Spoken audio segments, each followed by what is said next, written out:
RB51.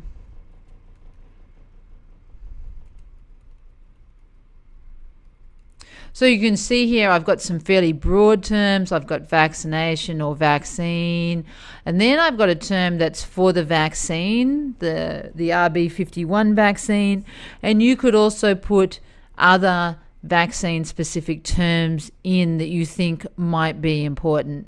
I've also got immunization in.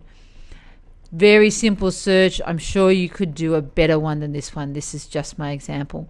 And notice that I've got or. Now, when I do this, this is going to be a really big search because vaccination is going to capture everything, including HIV vaccine, anything to do with vaccination. So this is going to be a huge search. So you can see it's 324,000. So there's just then what I did was I clicked on this advanced search again, and now I'm going back here, and what I'd really like to do now is combine that population term search here, which is number 5, and I'm going to combine it with my vaccination term search.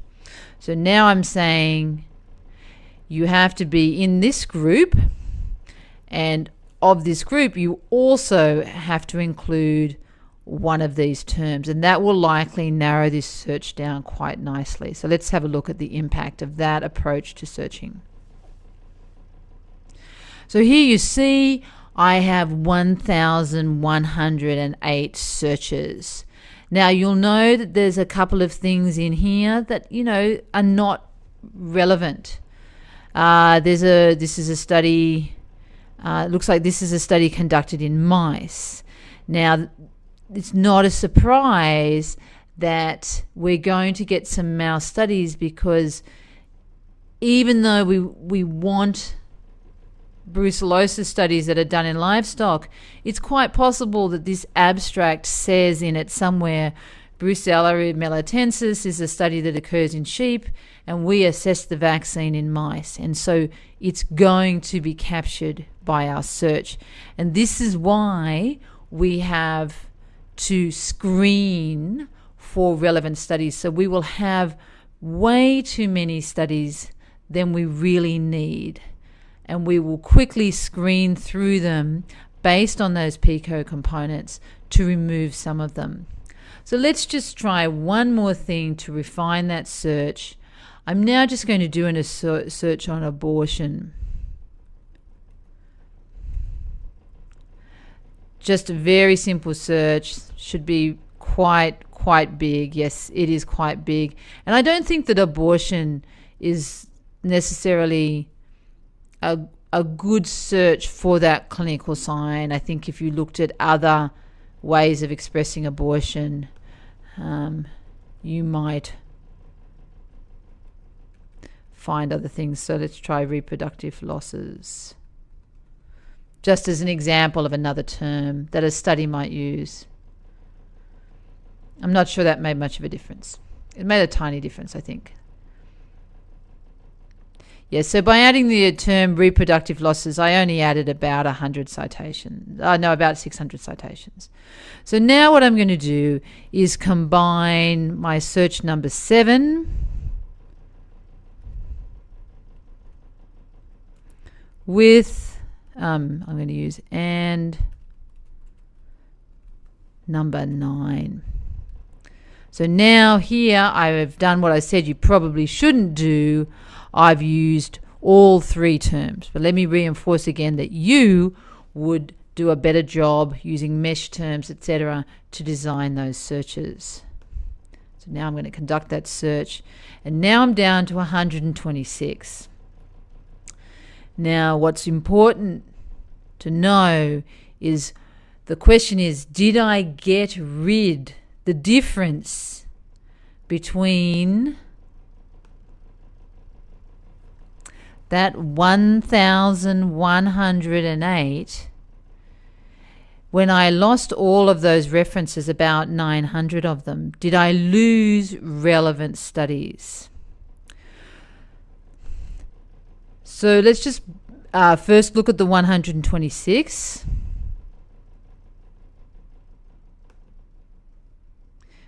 and my PubMed is just waiting to kick in a bit.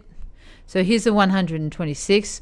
So, clearly this first study looks very relevant. So, that looks like we've got an important study. This study may or may not be relevant.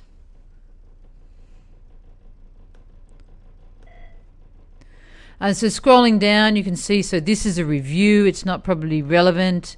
And we've got other information that may or may not be relevant to our particular question, right? And so we would have to scroll through that. What the really big question is which of these two searches is the most appropriate?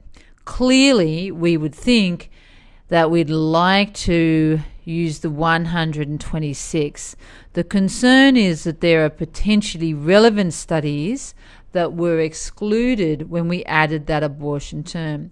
This could happen two ways.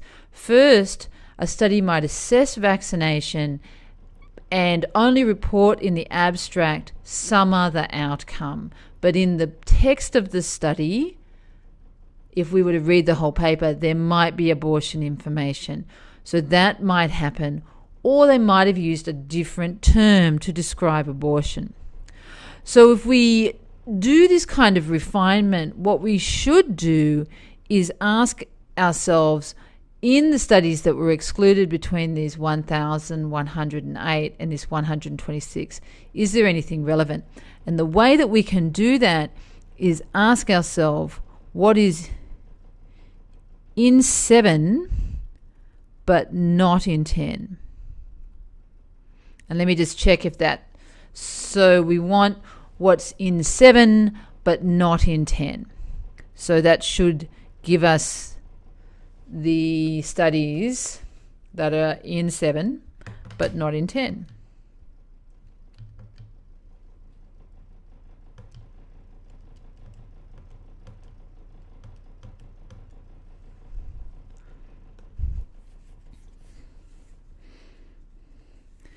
And there they are. There's the 982.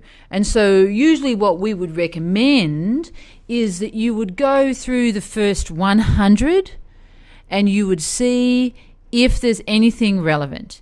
And if there's nothing relevant in the first 100, then you would be inclined to say, you know what, I am going to prefer the smaller search. But if you screen through the first 50 references and you find that, yes, there are some studies that look like they're really going to be important, then you have to decide that the most appropriate search is the larger search. Now, all of these issues, this approach to searching, should be documented in the protocol, these decisions that are made.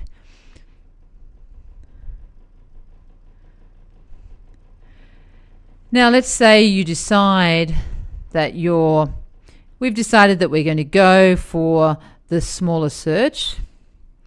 Then you have to decide how you're going to store it. And you can sign in to MyNCBI and find out how to do that. Or you can export it other ways to a citation manager, depending upon the citation manager software that you have.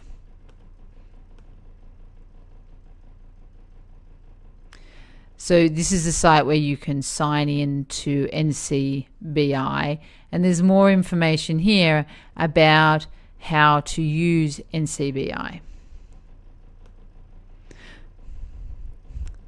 So that's a really basic introduction to how to design searches and how to move back and forth between searches and try to decide which one is the most appropriate. The same information is available in the EFSA document in 3.2 and in Appendix B.